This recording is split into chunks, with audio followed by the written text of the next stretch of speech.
Рисовать Шуайнат Максудова любит с самого детства, а родители тягу к искусству решили поддержать. Так, за плечами аварской художницы больше 20 лет в живописи. В своих работах Шуайнат старается отразить и показать традиции и культуру Дагестана. Эта работа как свадебный натюрморт. Я решила собрать здесь женские украшения, потому что старшее поколение женщин, вот в роду старшее, передают невесте во время замужества такой браслет. У каждого аварской семьи есть такой браслет, который передается к поколению к женскому роду, И вот поэтому я решила этот обычай впечатлить в этой картине.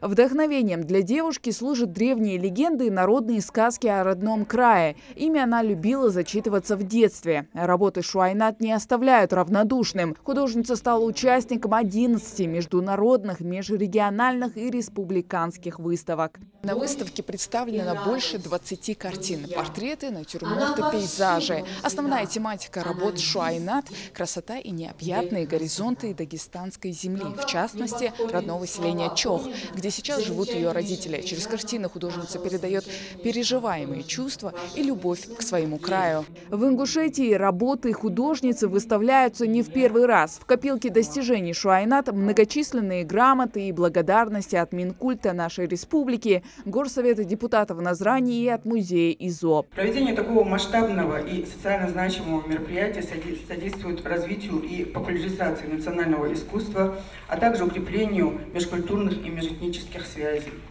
Уверена, что впереди у вас большое количество значимых творческих проектов.